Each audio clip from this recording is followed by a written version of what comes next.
No, sir. I've quit drinking. You've seen the error of your ways. No, I just can't afford it. That's cute. I remember when I had my first beer. Yes, sweetheart, I have a rare condition which requires me to drink one of those every 15 minutes, please. Yeah, well, give me a fucking drink. Move it, you little prick. I'm sorry, Bruce. These boys get that syrup in them. They get a little antsy and they're pantsy. You just can't keep them under control. No, sir. I've quit drinking. You've seen the error of your ways.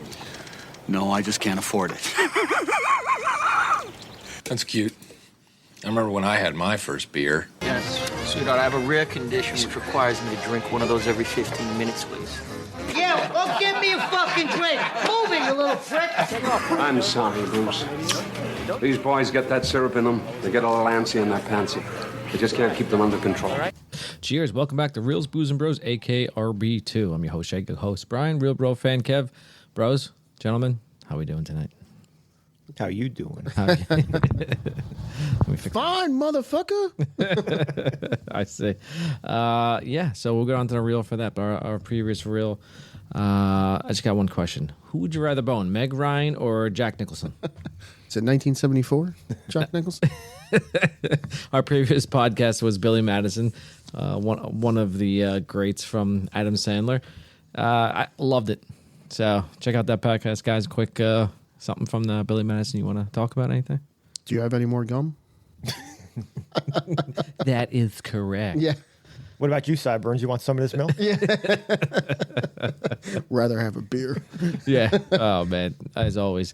Anyway, so for tonight's reel, we'll be doing Pulp Fiction. I think we're going to do a Tarantino run, maybe. Maybe. We'll figure it out. So Pulp Fiction for tonight, and let's go before we move on. Let's go to the booze. Oh. Halftime. Nope. Yep. Let me I gotta fuck that up. Yeah, it's already halftime. It's like the Eagle. ELG. Should have been cut already. There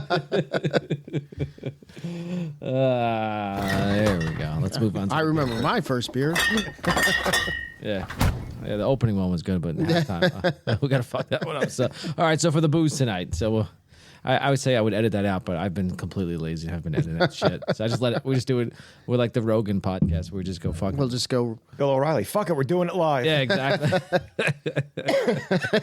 Boom. How you like me now? Yeah, I see. So for tonight, Brian, you brought this one. Yeah. So we're obviously we try to make the beers match up to the movie. So it's a little tough to get certain things. So tonight. Obviously, we're doing Pulp Fiction, so I went with a staple from one of our favorite breweries, I would say, for all of us, right? Yeah. From Kane Brewing, very good. down in Ocean. Head High. Makes sense because Marvin gets his head blown off. It's a pretty big part of the movie. Yeah. Sorry, Marvin. Must have gone over a bump. Yeah. I don't even remember doing it. So, yeah, that was the first one, and we have another one for later on that goes more appropriate at the end of the movie for Mr. Marcellus Wallace. Yeah, that sucks. Yeah. Is it called anal rape? Is there anal rape beer in the fridge? Yeah, that's exactly what Well, yeah, it's a... Oh, all right. Well, I'm sorry I gave it away. I thought I was joking. It's not actually called anal rape, but It's called Anal Rapi. Yeah. So, Yeah, in the second half of the podcast, we'll bring that in. Yeah. We'll move to it. But let's go on for a little background. So Pulp Fiction, there we go, is a 1994 American crime film written and directed by Quentin Tarantino. From a story he conceived with Roger Avery, it tells... Let's see. 4 intertwining tales of crime and violence in Los Angeles, California. Film stars John Travolta, Samuel L. Jackson, Bruce Willis, Tim Roth, Ving Rhames, and Uma Thurman. Title refers to pulp magazines and hard-boiled crime novels popular during the mid-20th century, known for their graphic violence and punchy dialogue. Let's see. Tarantino wrote Pulp Fiction in 92 and 93, incorporating scenes that Avery originally wrote for True Romance. Its plot occurs out of chronological order. There we go. The film is also self-referential from its opening moments, beginning with a title card that gives 2 dictionary definitions of pulp. Considerable screen time is devoted to monologues and casual conversations with eclectic dialogue revolving each character's perspectives on several subjects. Hence the hash brownies, the drugs, stuff like that. Talking about the Bible and verses and shit. Let's see. And the film features an iconic combination of humor and strong violence. Fuck, Harvey reminds me to talk about him. Pulp Fiction won the, I can't even say this, Palme d'Or at the 94 Cannes Film Festival and was a major critical and commercial success. Nominated for 7 awards at the 67th Academy Awards, including Best Picture and one Best Original Screenplay. Earned Travolta, Jackson, and Thurman Academy nominations and boosted their careers. Its development, market distribution, profitability had a sweeping effect on independent cinema. Just a little bit more.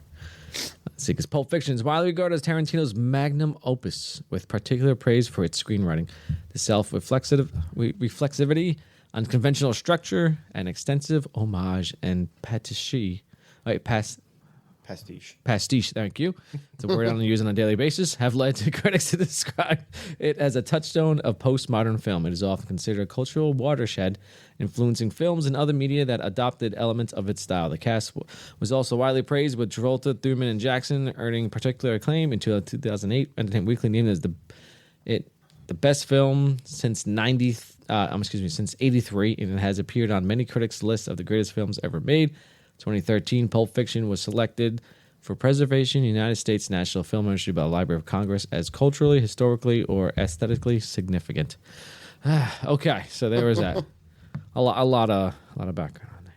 All right, so let's go to the scores. Rotten Tomatoes, 92% on a tomato meter, 96% audience score. IMDb, 8.9 out of 10.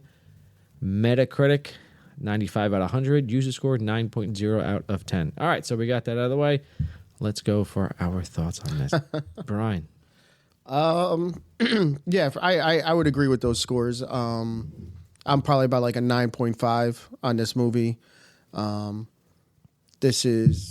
Could be I would say it's in my top 10 movies. It could make the top 5. It's like right there. But this is a solid movie. I'm trying to think, like, the only thing that that kind of, I wouldn't say bothers me, but it's just like, I wish it was in chronological order just to see the whole thing like that way. Just because the beginning of the day, how it starts out for, like a 7:30 in the morning. Yes. We're going to go fuck these guys up. And go from there, like their whole day. And basically that's what happens, all in a day, basically. But yeah, I mean, other than that, like you said, it brought back John Travolta, and it's actually kind of funny because when I'm watching this movie, I'm like, look, John Travolta and Bruce Willis literally like cross paths, and obviously, Bruce Willis ends up killing him. But I'm like, when they first see each other, I'm like, look who's talking. Oh, that's literally right. like the movie that they just did right before this. That's right. That's right. They did like 2 or 3 of those fucking movies. And I was like, oh, look at that, huh? How about that? Yeah. And now they're in this fucking movie together. But you had some really great performances in here. Some like standouts, Christopher Walken, even though he's only in it for like literally what, 3 minutes. Yeah. I love Ving Rhames in this movie. I think he's fucking awesome. Travolta was really good, and Samuel Jackson, this could possibly be his best movie that I've seen him in. Oh, it's absolutely his best movie. Yeah. Yeah. So, I mean, just wonderful cast, and really well done, and some seriously great performances. And what's her name? Uma Thurman was great too. So that's why obviously the scores are so high, and it's everyone performed very, very well. I think Uma Thurman was okay. She was definitely better in Kill Bill. Oh, well, I mean, she focused that movie too. Yeah, so. that was a little different, but still. I see. Kevin, you close? Move closer, Mike. No, I just moved closer. I could tell I wasn't as loud, so I moved a little bit closer. Right. But you can bring it always closer to you if you want to lean back in your chair. All right, Kev, your thoughts. Lean back. I'm just going to deep throat the Lean microphone. back. Anyway. Lean back. No, just what you were saying about Samuel L. Jackson before. I mean, this is like his iconic role. Like, I think if you think of Samuel L. Jackson, this is probably like the character that you think about him playing. I don't know what else there really is. No, this is just an expanded role from Coming to America. That's right. So yeah, that probably was it. He probably started off there. Kidding me? Come on, motherfucker. Listen, after he got hit with that mop stick, he went to jail for a few years, and Ving Rhames brought him Served in. his time, and he went West Coast. Yeah, you baby. go West Coast first. That's right. Yeah, he found the. He found Jesus a little bit in there. Ezekiel. Yeah, I mean, he went to prison. He probably got reformed into like the Muslim Brotherhood there for a little bit. I don't know. Anyway, this movie's a 10 for me. This and Reservoir Dogs are my favorite two from Tarantino, which is weird because it's also his first real two. I mean, he wrote True Romance, but this is like his first two actual directed films. So his films after that are still great too. But these are the first two that I think of when I think of him also. And basically piggybacking off of what Brian said, like it's well acted, it's well shot, it's incredibly well written. Like he won obviously the Oscar for best original screenplay, and going over quotes eventually for this, it's not even just individual quotes, it's like dialogue and long speeches that all just work really well together. And there's lots of monologues. 100% one of the films where literally the scene that's going on right now, which we're watching in the background, the scene where he actually goes to buy the drugs that are going to cause problems later. This is probably the slow. This is the only like real slow part of the movie, probably. Like everything else that's going on is really well paced, basically. Yeah. Just one more thing with the ending of the film, or saying that the film has to be, or should have been, or could have been in chronological order. I like the way it works here because the end scene being the restaurant scene, I think works really well. If you were in chronological order, if I'm right, I think the last scene then would be the rape scene, basically. Yeah, I feel like that would. I think that would have to be the end of the film, though. I mean, it still works for an ending with Bruce Willis's character. Well, but he's also, he's really. I mean, it's weird. He's a main character, but he's really a secondary character to Travolta and Jackson. So it's kind of weird to end on him. That's the only reason why I think the out of order sequence works a lot better for this then. So I guess. I mean, like I'm not upset about it. I'm just saying, like I would like to see the version of it in chronological order. Yeah, how it pieced together. See what they was kind of putting back together. That's why this all started. Yeah, fucking Tarantino in the movie. You know what does that mean? You mean the ending first in the beginning, and then just go from there. It's like that's right. So I give this probably like a 9.8 on mine. As much as I love all the other movies. Rewatching this, I was just like, oh man, there's so much dialogue. but it's good. It's I kind of got bored from it. Like, I know, like, I really enjoyed the movie the first time I watched this, but second time I was like, this is boring. Like, I know what's gonna happen. The dialogue, because again, there wasn't in a sense much action. There's a lot of talking and the dialogue. I agree. Typical. This is, think of Samuel L. Jackson. Think of this. I forget. I don't like Uma Thurman's character as much in there. She's okay to me. I don't think she had an outstanding role in this. I said Kill Bill. She's so much better. Oh, she's awesome in Kill Bill. Fucking fantastic. Yeah, like I enjoyed it, but it's just like watching this felt like a chore. I'm like, man, this is longer than I expected. I'm like, when did I go to the next scene, the next one? I found myself actually skipping some parts. It's there. like 2 hours and 45 minutes. Yeah, something like that, it's like right? 2 hours and 32 minutes. I think it was, but it's fucking long. Something, yeah. So, but it's a good long movie. I do. No, I'm telling you. But again, when I first watched it, it did deserve all the awards stuff that's going on. But it was just tough for me to go back and rewatch it. I'm not going to really put this. This isn't in my top like 10. Like, I need to rewatch this again. We talked about it. Just remember, The Hateful Eight is like a whole hour longer than this, if not, and then some. So. It's been tough watching that one. But it's good. So there's sorry to cut you off, but I have 3 points that I kind of wanted to bring up in this movie. Yeah, go ahead. As part of this, the first one, soundtrack. Fantastic. Yes. Yeah. Everything when he cut to every song, fucking awesome. And for what I don't know why. Obviously, you could say like the dance scene with the twist and all that stuff. Like, but like you could say can tell. Yeah, you could say that song choice is perfect. But you know what? The one that really gets me is when Bruce Willis is driving and he runs over Marcellus. Like that song right there. Like I can't think of the name of it, but it's just so. I love that part. Though. Yeah. The Captain Kangaroo song. Yeah. But I'm like, this is so random, but it fits so perfectly for this. So like that's another part that I love. 2, he goes back and forth a couple times in between shooting scenes with color and black and white, which was done very, very well. So that was cool. And 3, does Vincent Vega have IBS? Because he's always going to the bathroom. The guy's got to take a lot of shits. I think, I don't know. Or he's just, he's just doing the coke. I wonder if the drug use might be affected. The drug use might be. I don't know. He's just, every time he's taking a shit in the. That's true. I did not notice that. Okay. He goes to the bathroom just there. He's got, actually, no, he's going to shoot up at Eric Stoltz's house. Yeah. At the restaurant, she goes, but he goes to the bathroom when he gets there. He's in the bathroom when Bruce Willis shoots him. He goes to the bathroom in the restaurant. And I'm probably missing one. I'm sure I miss. I think there's one more, but still, he goes to the fucking bathroom every time. Okay. Good for him. So, Listen, he's regular, unlike some people. just saying, it's a weird thing to point out, but I was just like, I'm watching this Guy's movie and holding it's on like, to his shit like it's money. yeah, I'm like, it's a weird thing to point out, but I'm just like, the more you watch the movie, the more things you pick up on, and I'm just like, yeah.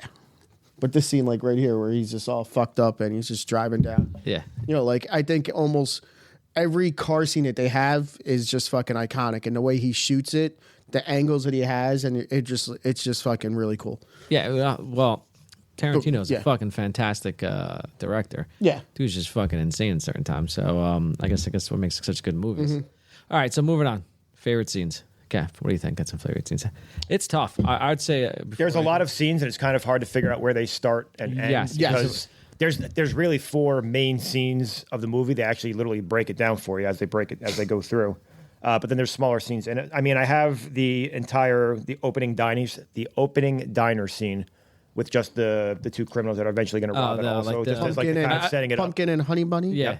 I don't know if they're married or whatever, but the lovers about to rob the diner. And again, it's very dialogue driven as they're explaining the pros and cons of robbing different types of establishments. Yes. And it's interesting to hear the criminal mindset, I guess, for how you rationalize what place works and what doesn't.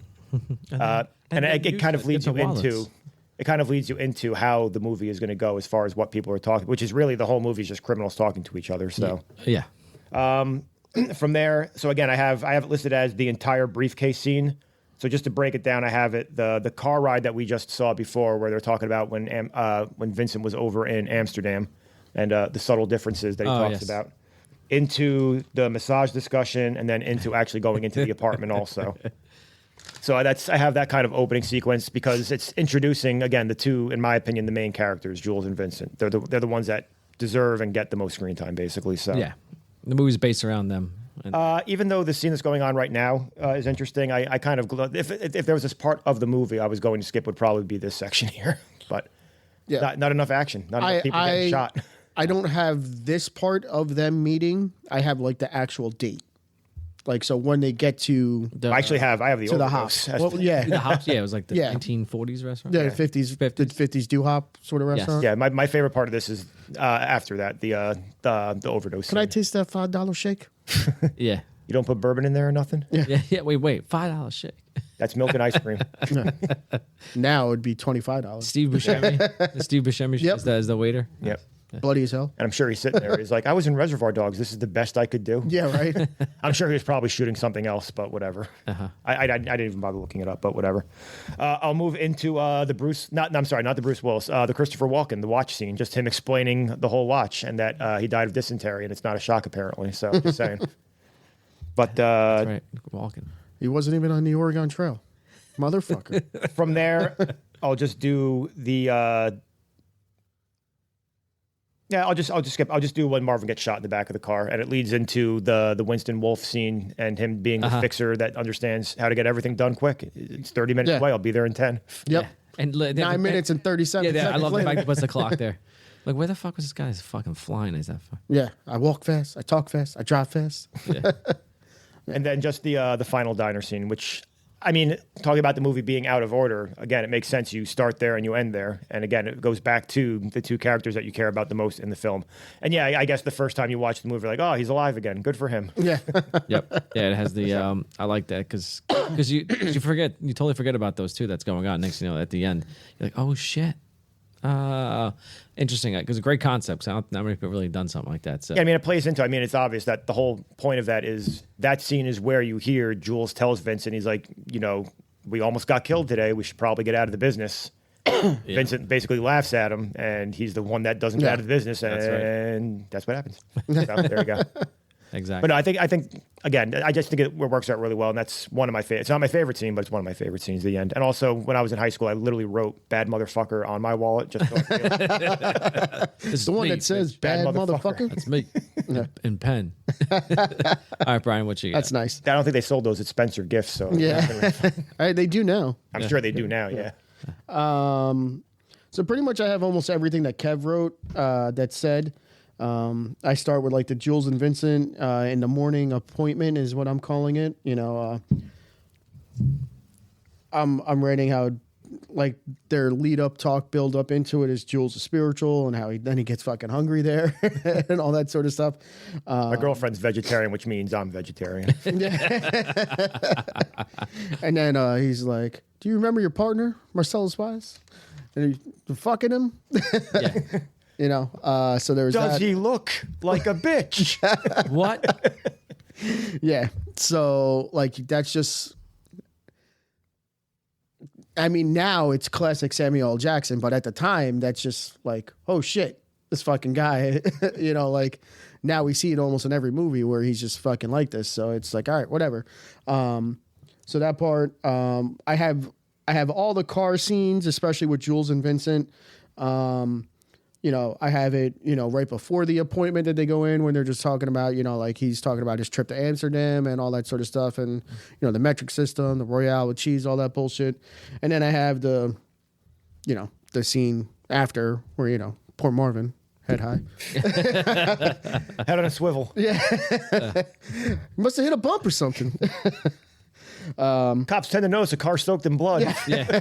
Ask questions. But the crazy thing about that is, like, I mean, I've never seen anyone shot in the head before, but they do have the fragments of shit on their faces, like of the skull and brain. Yeah, you can know, see like you can literally, when he says get it in his hair, you can literally see the way he pulls his hair. So stuck in the Jerry curls. With that gun, Soul glow. though, there's no way that would have done that to the head. Just saying. I don't know. Oh, I know. I mean, I'm just saying. Either way, It would have Still. left a nice, like, it would have been a nice hole for sure. You have a nice gate. I choose to like, believe it, Jay. All right. The power of enough. the power of imagination. Power of nation. All right. So then, Well, like, actually, we didn't see where, like, the rest of him.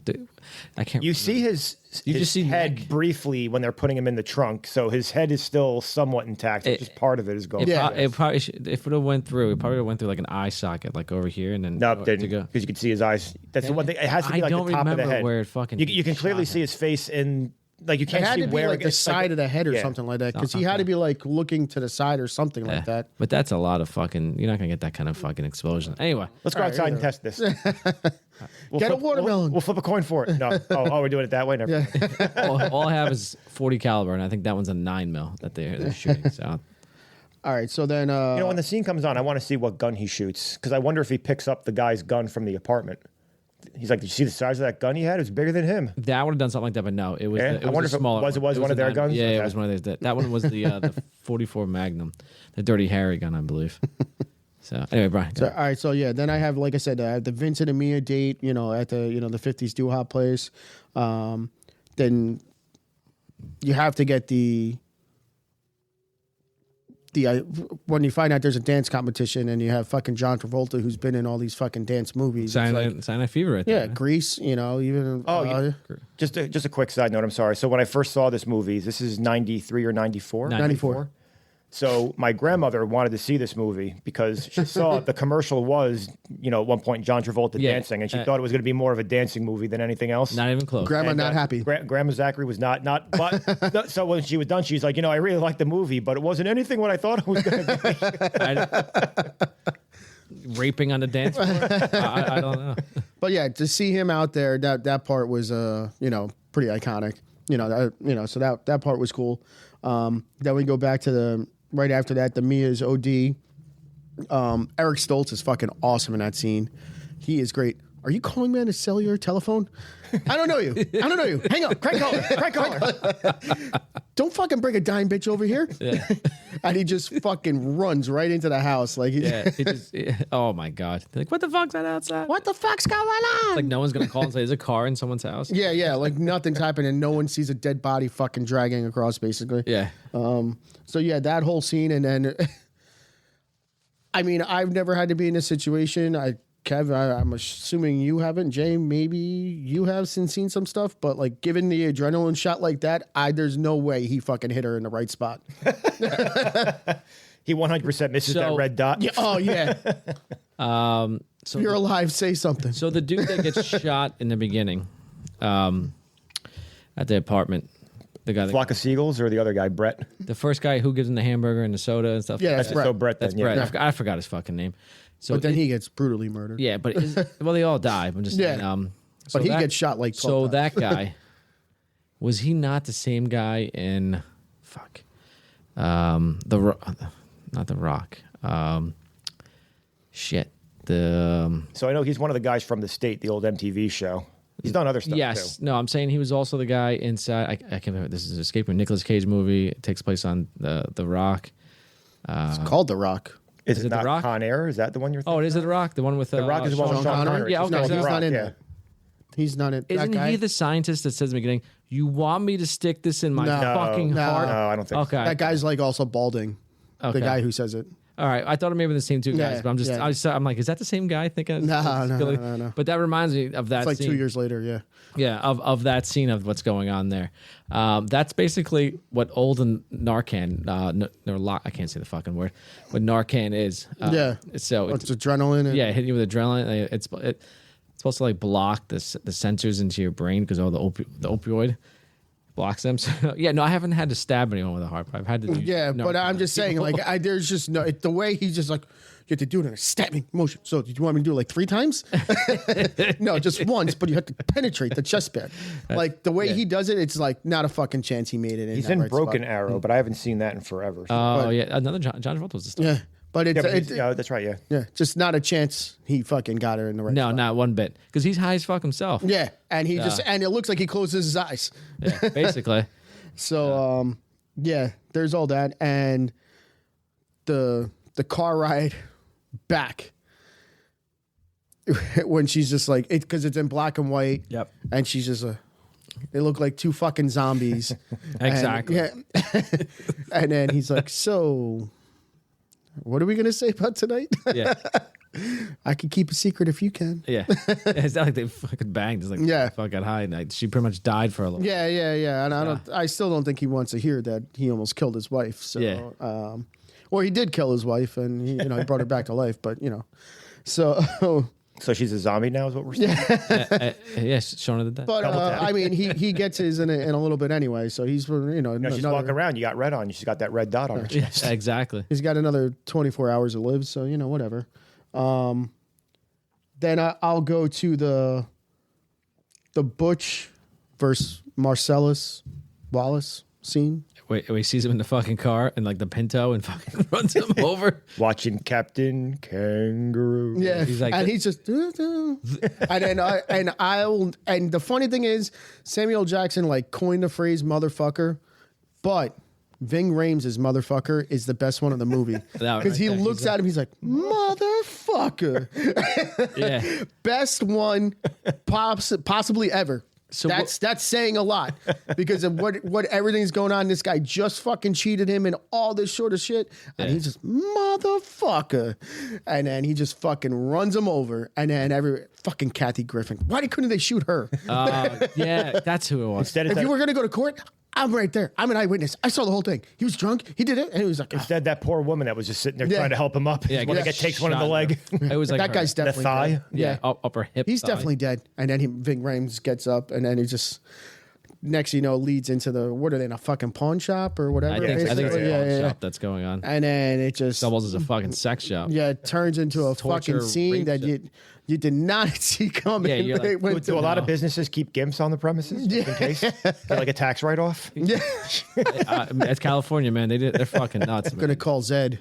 Yeah. And then when he finally like gets out, when Butch gets out, and then he's just gonna like fucking leave, and then he's like, no, I just in his soul knows he just can't do it because Yeah. he knows what's going down, and then.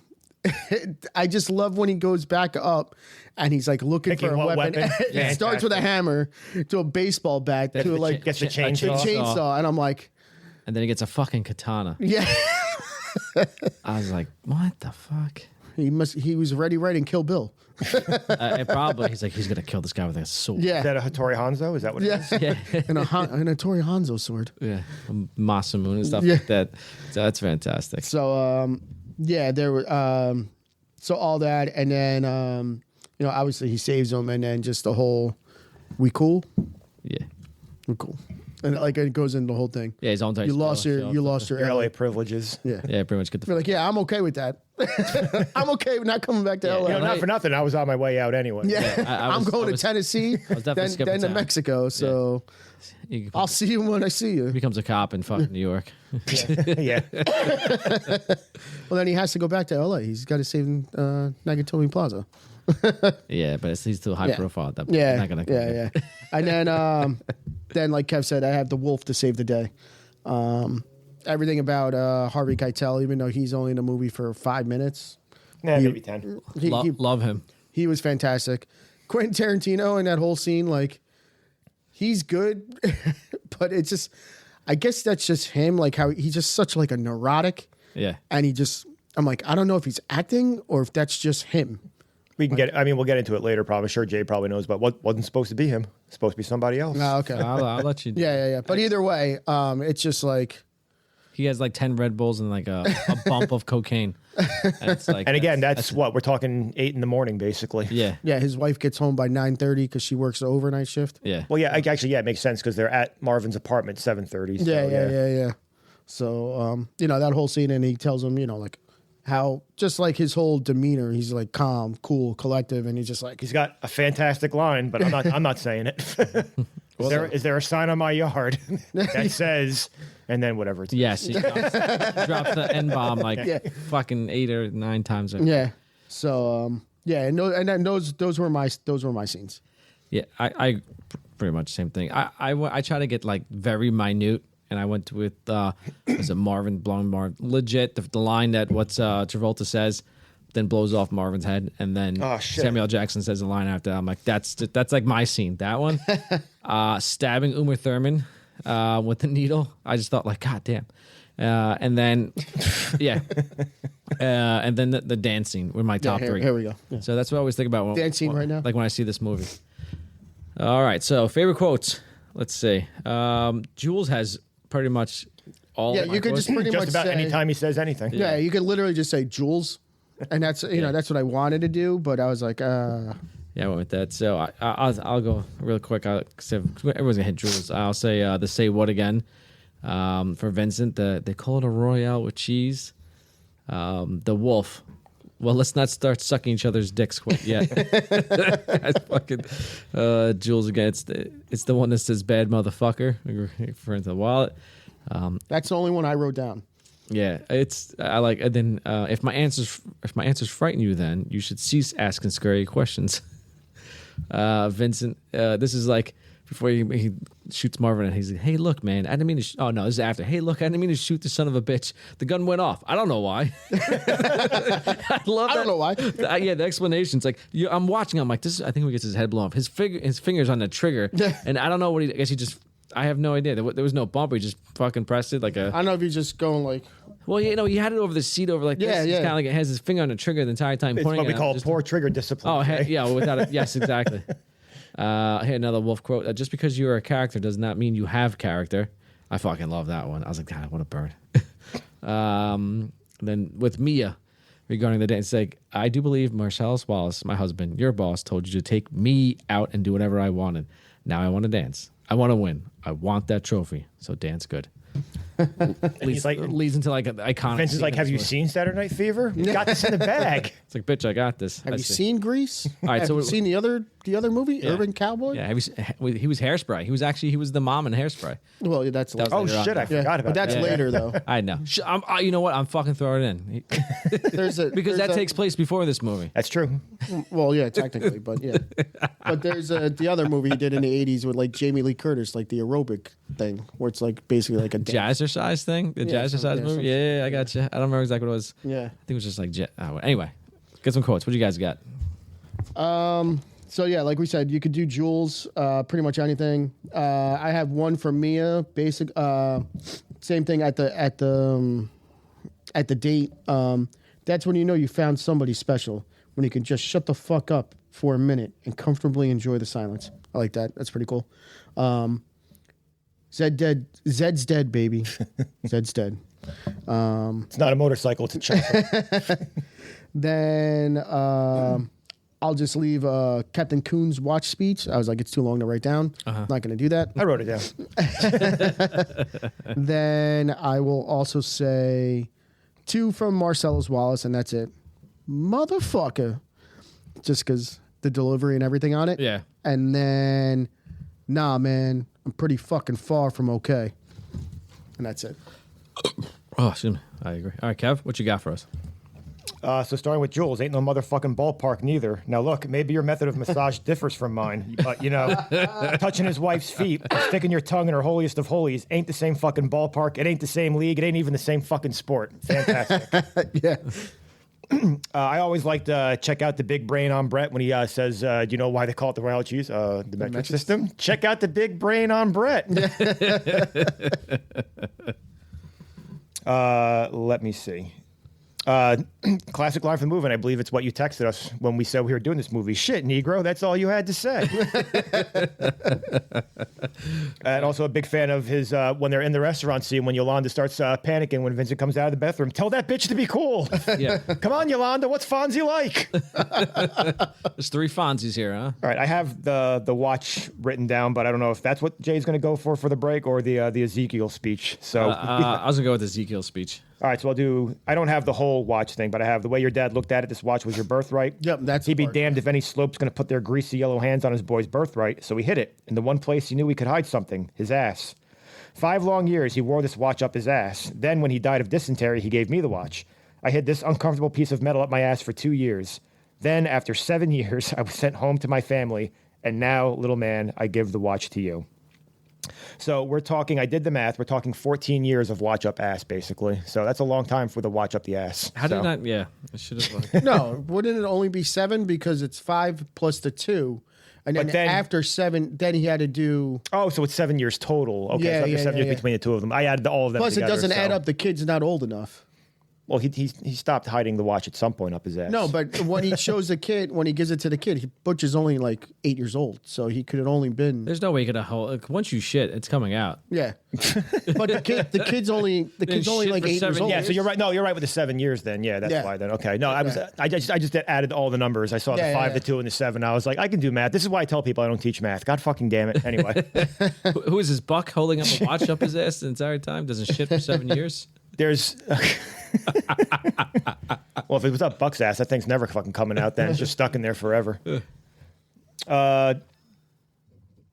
Wait, I just had it. Jesus Christ. Oh, here it is. Oh, the night of the fight, you may feel a slight sting. That's pride fucking with you.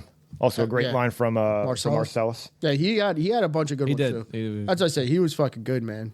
Good Butch line. What's your name, Butch? Butch, excuse me. What does it mean? I'm American, honey. Our names don't mean shit. I did like that one.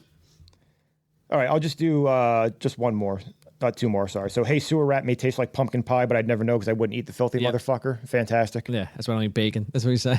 Started off with that. And I mean, we'll just do Marcellus. What now? Let me tell you what now. I'm going to call a couple of hard pipe hitting beep. We'll go to work on the homes here with a pair of pliers and a blowtorch.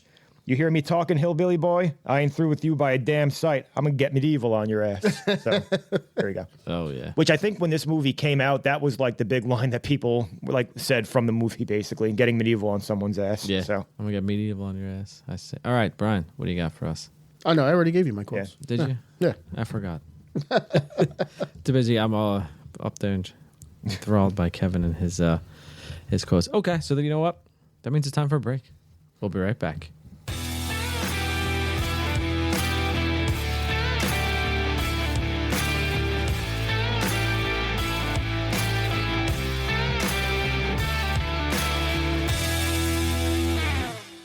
There's a passage I got memorized. Ezekiel 25:17. The path of the righteous man is beset on all sides by the iniquities of the selfish and the tyranny of evil men. Blessed is he who, in the name of charity and goodwill, shepherds the weak through the valley of the darkness, for he is truly his brother's keeper and the finder of lost children. And I will strike down upon thee with great vengeance and furious anger those who attempt to poison and destroy my brothers. And you will know I am the Lord when I lay my vengeance upon you. Now, I've been saying that shit for years. And if you ever heard it and that meant your ass, you're dead you'd be dead right now. I never gave much thought to what it meant. I just thought it was a cold-blooded thing to say to a motherfucker before I popped the cap in his ass. But I saw some shit this morning that made me think twice. See, now I'm thinking. Maybe it means you're the evil man and I'm the righteous man. And Mr. 9mm here, he's the shepherd protecting my righteous ass in the valley of darkness. Or it could have mean you're the righteous man and I'm the shepherd and it's the world that's evil and selfish. And I like that. But that ain't the shit. But that shit ain't the truth. The truth is you're the weak and I'm the tyranny of evil men. But I'm trying, Ringo. I'm trying real hard to be the shepherd. All right. We're back. Wheels, Blues, and Bros, aka RB2. We are back. There's that quote. That was a cold week. That was a cold read. A cold read, gentlemen. I just tried my best. Iniquities. I know. I'm like, what the fuck? What is this? It's been a while since a lot of them. Like, I'm like, God. In the beginning, I'm like, what the fuck? Is this an SAT question? I can say some big words like Adidas, motherfucker. Regurgitation. Yeah, regurgitation. That means I know that word. American Pie. Yeah. All right. On to the movie awards. Best quote. I have a tie between Vincent and Jules, the ones I got. Whenever I think of Pulp Fiction, I always think, Royale with cheese, or say what again? Say what again? I dare you. I double dare you, motherfuckers. Say what one more goddamn time. So that's what I got. Yeah. All right. So I think of the Jules say what again, and then my two favorites are the Marcellus Wallace ones. The motherfucker, and then nah, man, I'm pretty fucking far from okay, because that's like we've all been there to that point. Like obviously not to that point, but like where it's like shit just goes wrong and you're like you just don't know what to do anymore. You're like what the fuck, like that point in your life. Like nah, man, I'm pretty fucking far from okay. Like yeah, I get you. Like so. Kev, I have two Jules quotes. One is just one that I like from the movie in general, and we haven't talked about that scene a lot, but I'm sure we'll get there eventually. Tell that bitch to be cool. I'm sorry. The way he says it, I just love it the whole time. But my favorite quote I mentioned before, it's it ain't the same ballpark, it ain't the same league, it ain't the same fucking sport. Because you can apply that to a lot of different stuff. Anytime there's a disagreement between things. I can. I said for mine, I went more second. You think Pulp Fiction? What do you think? Oh shit, Royale with cheese, right? I would still say probably Medieval on your ass. I guess I didn't. I've heard that, and I forgot that it came from It's here. the one that says bad motherfucker. So, you know what? I can go with any of them. Let's see what's going on. Now, before we move on, when Marcellus had that stuff before he got run over, what do you think was in the box? He went from like a bakery, right? Looked like a donuts. You think donuts? What it is, yeah. Donuts, but like it's. I think he's eating I think he's eating a donut from the box. He's eating something. Yeah. Boston cream. Little powdered sugar. Yeah. When the scene comes Jelly up, say. donut. But I'm like, what else is in there? A jelly donut, Private Pile. So is it all for him or is it for someone else? Because he's just walking. Where's his car? I wonder Maybe he's if going back to see Mia. that's. Oh, I was thinking he's going to the apartment with Vincent there. Oh, like he left to get the donuts because maybe he was there with them waiting for him. waiting for them. But how far? But is it? no, he was going the opposite way. I don't know where his car's parked. Yeah, he's going. Yeah, okay, all right, yeah. Okay, that's. I mean, I was just thinking. That doesn't have to be the answer. That's what I just always wonder if he's going back there, basically, because it makes sense where he's like, he's looking, not that far. He's looking from him. for him, and he just fucking pops up, motherfucker. Yeah, It was good. and he's literally like 2 blocks away from like where he lives. Yeah. So. Possible. Okay. Best scene. What are you guys thinking? Is that the best scene? What are you thinking? We just run over Marcellus? Well, I mean, it would have to be the whole entire thing. Even including the rape. Yeah, because that makes the whole scene. Like It goes back further on with the quote stuff like that. I don't know. That's what you're going with. Or no. I don't know. It's either like the beginning when like I call it the Jules and Vincent morning meeting. Yeah, the apartment scene. Yeah, the apartment scene. Yeah, where they're talking to the guys. yeah. Either that or the doo-hop scene. The dance. Kev, what do you think? I got the entire doo-hop or just the dance? Like the whole date. Okay. Like not the overdose part. Yeah, because gotcha. I that's From separate. the second they walk into the restaurant, well, they pull up the restaurant. You're like, what the fuck is in the background? They walk in and do hop. Yeah, till the second they get in the car to go home. Well, the screen turns black. Yeah. From there, so I'm saying that's literally where the scene ends. So Yeah. Thank you, Tarantino. Appreciate it. For my dumb ass. All right, Kev, what you got? I'm going with the Well, the whole scene I'll go with. I just have the wolf scene written, but I'm going from when Marvin's head gets blown off until Harvey Keitel shows up, fixes everything, and they leave. I'm going. That was the best scene. Yeah, I'm not upset with that. I just went with the fact that right when he gets his head blown off. Because it's like, I just love that. It's like, you fucking idiot. He must have hit a bump or something. I know. I ain't hitting no motherfucking bump. Yeah, their dialogue, and there's fucking blood everywhere and brain matter. It's just like, and he's just like, I never had this shit on, whatever he said. Oh my God. That's like really, that from when he shoots it, the second, before he turns around and starts asking questions, pointing the gun at him, to when he shoots him, and then a little bit after. I think. Have you ever heard the ancient philosophy that once a man admits that he has done wrong, he is immediately forgiven for everything? Yeah. I ain't heard that. Anyone who did that ever have to clean brain skull off their fucking hands from your dumbass. that was when they're cleaning the car, right? Yeah. He's like, why am I in the back seat? No, that's when they're in the bathroom. Okay. Right beforehand when he's cleaning his hands, and he says, "What? My hands didn't look like a fucking maxi pad when I was done with mine."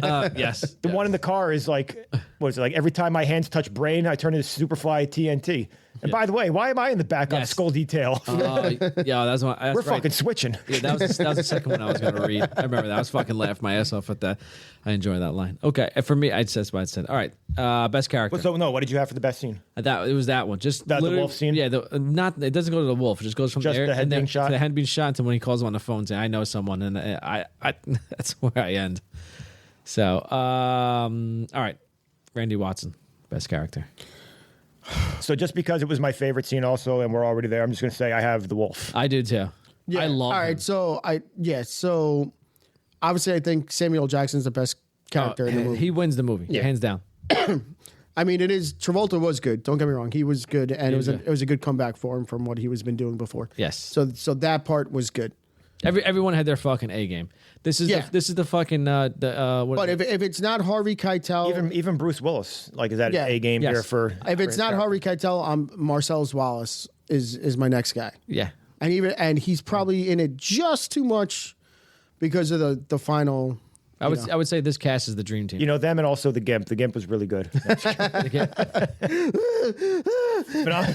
Phenomenal gimping going on here. Yeah, I say. Yeah. But yeah, Marcellus Wallace was fucking awesome. Yeah, I said this. And you believe him as that character. Yep.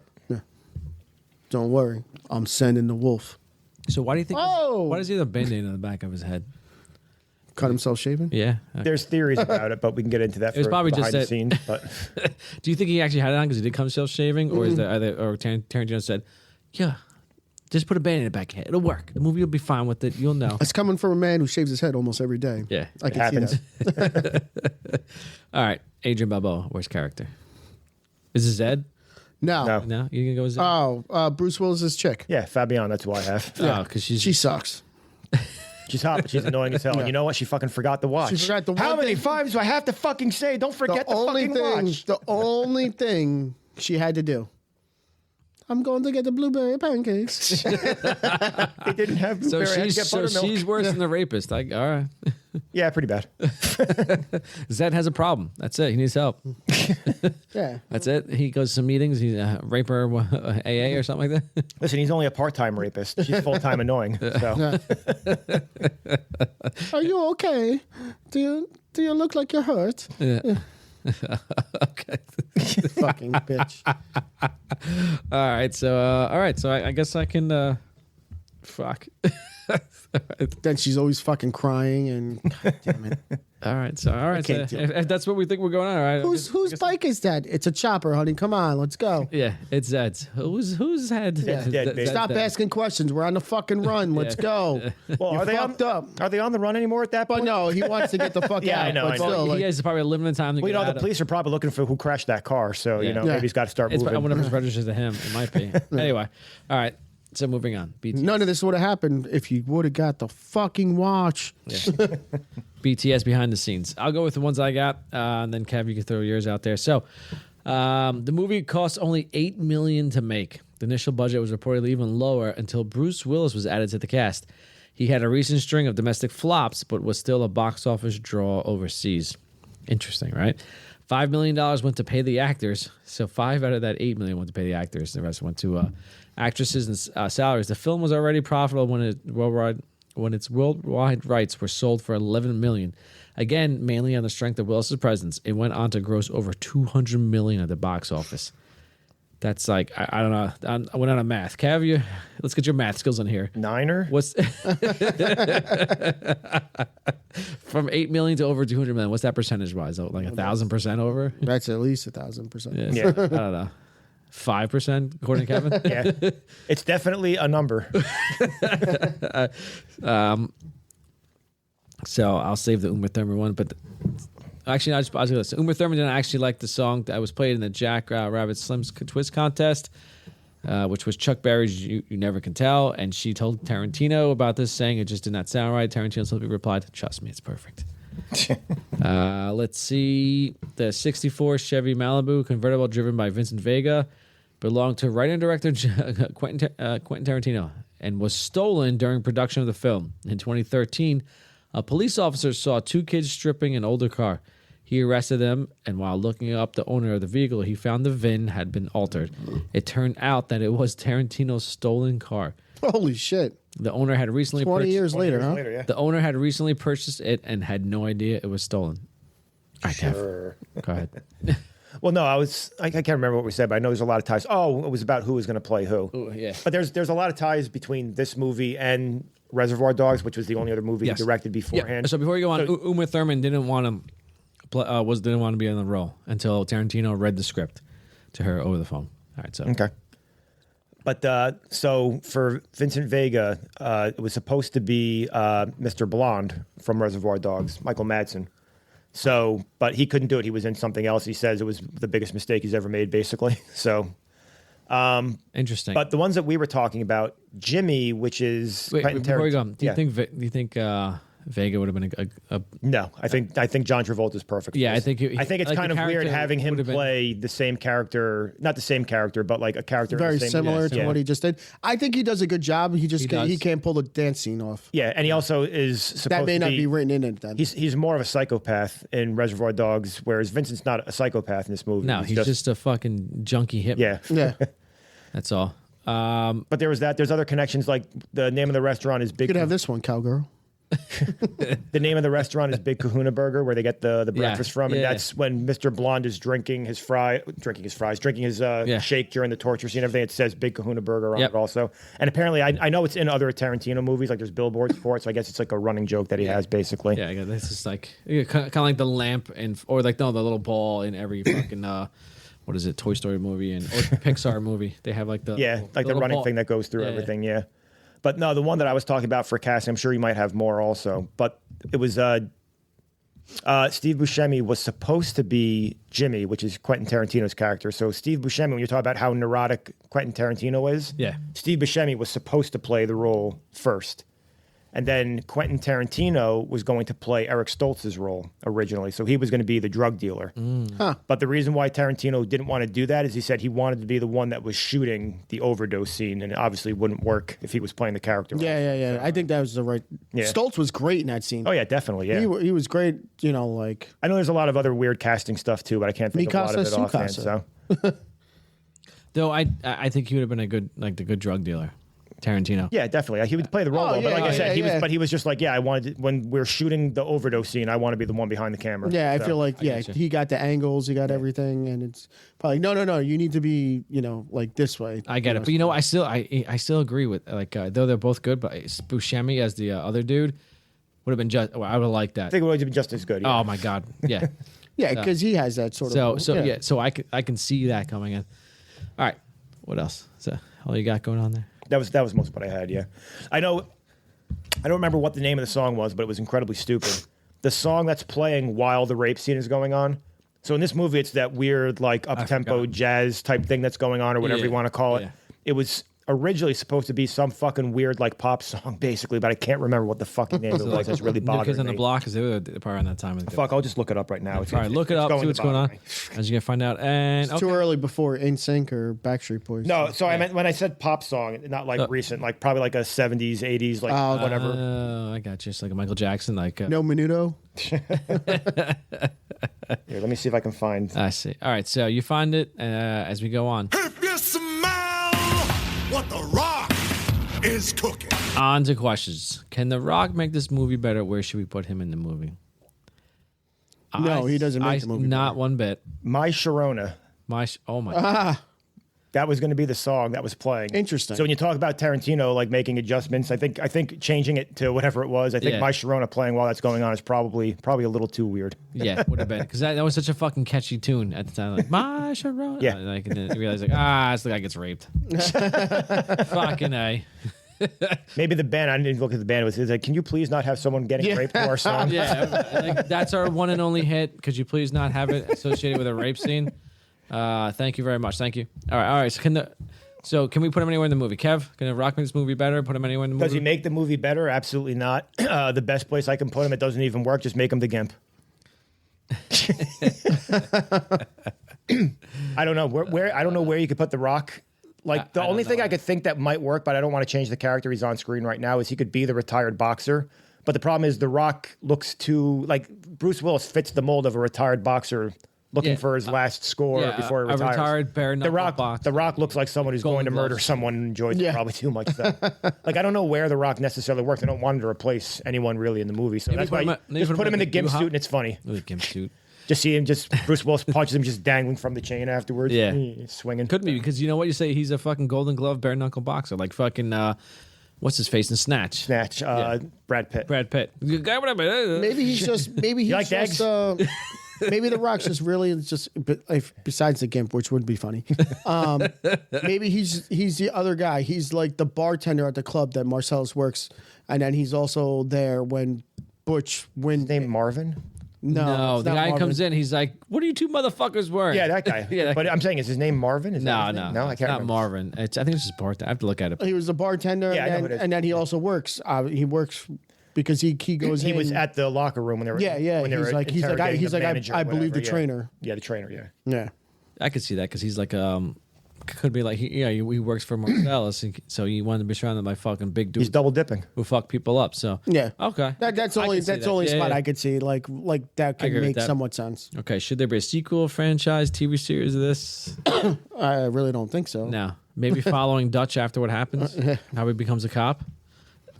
Or a movie that just follows a movie that follows Jules around when he's walking the earth. No, that's it. Oh, I forgot to say the one thing, BTS, they never really allude to what's in the briefcase. I think Tarantino said it was diamonds he wanted. Oh, that's the thing. So there was a theory when you were talking about the Band-Aid on the back of the neck. Yeah. Some people were, I mean, it's something that Tarantino said he didn't write in the movie, just the way people interpret it. Yeah. So they said that the briefcase has Marcellus Wiley's soul. And it was like the people that stole it extracted it from him, and that's where they got it from. That's why the bandage is on the back of his neck. But that's not. Tarantino was like, no, it's not. He's like, I didn't write it that way. He's like, it's an interesting theory, but he's like, no, it's not how I wrote It's it. dumb. So I think it was like diamonds or something like that because he gave up that. That's the whole point. You're not supposed to know. You're not supposed to know. I think he's like, eventually, I think I might have thought it was diamonds. Anyway, all right. It's Family Guy, the Golden Keg. I think there were people that were joking because his name, it's another title, Reservoir Dogs. Marcellus Wiley's name gets mentioned in Reservoir Dogs. They say he's the one that got busted with diamonds that led to somebody else getting arrested, basically. Yeah. So people did say, there's like, oh, I wonder if those are the diamonds from Reservoir Dogs or something like that that they were looking for. Yeah, so I think that's what actually Tarantino. I remember reading that a long time ago. And just reminded me of it. All right, so if you were to be in a movie, where would you put yourself? I said at the boxing match. I don't want to be anywhere near that fucking pawn shop. I don't know, maybe at the bakery or the donut shop that Marcellus was at to begin with first. But you know what? Some underground fighting. Boxing match, I thought was probably the best because I don't want to be at the Do-Hop restaurant because I could see myself at the Do-Hop restaurant. There's questions about where you want to be and where you actually are. So I'm one of the cars that gets fucking sideswiped by Vincent Vega when he's driving back. With the just sitting there, I go out the next morning like, you've got to be fucking kidding me. These fucking drug addicts on my block. Yeah, God damn it. Again. I fucking call the cops every time and they don't do shit. It's the same thing. I don't have Batman insurance and I don't have fucking drug dealer insurance. I'm fucking screwed anywhere I go. This is my Pinto. I paid so much for this. Now, if you're asking where I want to be, I think if you're actually like someone who's a respected member, being at that club that Marcellus Wiley owns is probably not a bad place to be. No, I'm not fighting with those guys. Just rather be the. No, I'm not fighting them. I'm saying if you're an actual member that can get in there, it's probably not a bad place to be. You must have done some shady shit to get up in there. Maybe. Maybe. All right, Brian. Like I said, I'm probably either at the restaurant or at the boxing match. Yeah, I went boxing match. I did a little more believable. For me, not even close. I probably with this stupid ass restaurant. Or I'm in that fucking. They got a dance competition. Oh, Let's go. I'm in the other restaurant. I'm getting fucking robbed. Is what I'm getting done. Oh, you're in the diner. I'm sitting there going, son of a bitch. Honestly, it's probably all three of us. I could see that because I'm like, man, I'm just trying to eat some fucking pancakes. I know, this is definitely all three of God us. damn it. And we got Shane Yeah, with us. it's still breakfast because again they were just at they left the house at 9:30. So I'm sitting there over. I have fucking 3 plates in front of me. Like you're all about to see something special. So we just got done a night fucking binging, drinking. And then next thing you know, And then next thing you know, robbed. we're like, fuck it. Where we got was go to a restaurant. going to the fucking Golden Bell Diner the next morning. And so we Son of go a bitch. and like, fuck, it's getting robbed. Well, the good news is back then I probably only had like $20 in my wallet anyway. So like, yeah, I just fucking take it. $20. Whatever. $20 is like $200 back then. That's true. All right, so He's still trying to sneak the That's pancakes. that's 40 beers that beat the clock night. What are we doing here? that's why we're fucking at the diner because we're so fucking fucked up. We're probably still drunk and shit. We're probably just eating, not paying attention to what's going on. Like, those motherfuckers, they got a gun. Are you gonna eat them pancakes? Well, you got to think positively. That money that you had, you were going to be spending on your meal, and then you just tell the restaurant, like, "Look, I can't fucking buy the food. Okay, we all I just pay got my money. money. Right We in all there got now, robbed. so we're still gonna eat, right? So we're cool, right? All right, Yeah, man. we're See you cool. later. Yeah, I ain't Sorry paying about for the shit. restaurant. Yeah, sorry about that. We're just gonna walk out too. All right. So, would you like to have a beer with one of the characters? I said obviously Jules and Vincent. Like those two. Oh, not Vincent. I have Jules and Wolf are the two that I picked. Nah, Jules and Vincent together because those Well, two going back and does forth. Jules drink? Did he say he's sober? I don't care. We're sitting down and having a beverage together, whether he drinks or not. And he's gonna. No, go I know who fucking- I want to have a drink with. Oh, who's that? Marcel? Cab driver. Cab driver. Esmeralda Chick? Villalobos. Fuck yeah, she's a freak. Yeah. How? I've why never was met she- someone who killed a man. Yeah. How is she a cab driver? I don't care. That's But like. she could be my cab driver any fucking day. Yeah. Say okay. God Fair damn. enough. All right. That's my. I'm right there. Good answer. But I'm still saying that not Jules. I'm sorry, Vincent. Vincent is. He's gonna party too hard. What the fuck? He's gonna leave to go to the bathroom. That's the problem. That's Yeah. true. He's And gonna leave it there. and then he's come back and just do Yeah, I some don't fucking need- lines and come But back. I don't think he drinks. Just be like, No, he drinks. I think.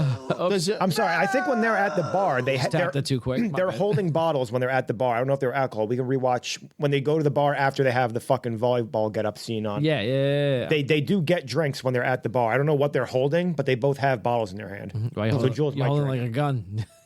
I don't know what I'm doing. I have no idea. It's not a math question. All right. So as we're moving on, This is an easy one. yeah. What do you want the ancient boer at? The watch. Yeah. Shouldn't get the watch. Where's the watch? Yeah. It's like, you don't know? No. It's like, are you positive you got the watch? Yes. Are you sure? No. And then just immediately, boo!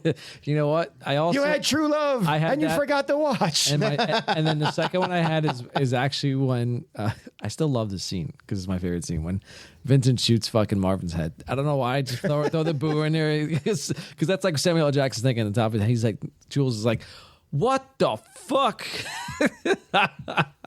I'd be no. Well, You know, this is actually this is something I've always wondered about the movie. How it comes up. So, is Marvin one of their guys? I don't know why they take him. Is he like a plant? Because I wonder why he's there. Because I think that's why Vincent is pissed. He's like, did you forget to tell us there's a guy in the bathroom with a fucking hand cannon? Yeah. Slip your mind? I don't think that's that. I wonder if he's like someone that was there that ratted the other two guys out and they're bringing him back. I think so for something. They had something happen. I forgot. I was always wondering if he's like one of their like informant type guys or just turned informant for them or something like that. Maybe. Like yeah, he I was don't like, know. yeah, one telling them, yeah, what the fuck's going on. I see. All right. But again, according to the Wolf, he's no one who will be missed. So yeah. Yep, gotcha. So, where are we putting the Tokyo Drift song inside this? There's a couple good choices here. I mean, this is perfect timing. Brian, I need to know where you're. I'm very torn between these like choices. Like one could be like when he's driving with the OD. Okay. Like that's a perfect one because he goes right into the fucking house. Crashes into the house. Yeah. When he shoots Marvin. Okay. Anytime when the wolf is driving, when he first gets there. 9 minutes, 37 seconds later. I say that would have been great. And then driving. when he runs over fucking Marcellus. Thank you. That's what I was waiting for. I said perfect timing. That's what I had for it also. Has to be. As soon as he hits the gas, just start going with the music. And then it leads to the foot chasing, and it stops at the pawn shop. You can stop the music as soon as the shotgun gets cocked. Yeah, because we're not about any raping going on here. That stuff like Doesn't concern you, man. Okay, that's exactly. I'm like, this is exactly where it goes because it's just like, motherfucker. Yeah, so it's just like he turns to him. He's like, motherfucker. And then what was it? And he just guns it. Well, guns what he can in there, so he's probably hit him at like 27 miles an hour. But you know what? That's like pure fucking steel. It's not like a car today because a car today would have fucking crinkled up against Marsalis. But the fucking Pinto just takes him and just goes. All right. What memorabilia would you like to take from the movie? What would you want to take? And what do you want? A samurai sword? So I was actually thinking that. Like I was thinking about it. I was like, that's but there's not a lot. Too many negative. Like I don't know what's in the emotions going briefcase on. unless I just want a briefcase that glows orange when I open it. Yeah. It's a fucking magic light. There's a couple choices. The trophy, the dance trophy. So I actually went with Travolta's car before he crashes it into the side of the house. The 64 Malibu convertible. I went with that one too. Yeah, that's what I went with. I was like, that's a fuck. And even though the guy keyed it, we can get that buffed up. That's Probably. right. It's fine. Put a little like. It would have been worth painted with a Sharpie. Would have loved to catch him doing it. It would have been worth it for him doing it, just so I could catch him doing it. I got you. The chopper. The motorcycle, that was the another one I katana, thought. the Actually, briefcase. This the fucking silenced gun right here, which was an SMG. I was Who like, fucking makes Pop-Tarts? I was like, and they definitely weren't in there Why long not enough take to cook. I don't know what kind of Pop-Tart he eats, but that's not cooked enough for me. Yeah. But like, I'm possibly being chased. They know I could go back to my house at any time, and boom, I'll make Pop-Tarts. And he was hungry. I get it. All right. Bitch got him all worked up about blueberry pancakes. So Brian, did you say anything? Whatever you were feeling like What's that? For what you want to take from the movie? Fucking sour beers count. I don't know. There was a bunch of the choices in there, so it's I don't know. It's tough. It's tough. Okay. Can I have a Kahuna burger? It's got pineapple. I would have. You know what? I tried. I would see how it's going. See what it's like because they all had it. All right. So final thoughts. Final thoughts on Pulp Fiction.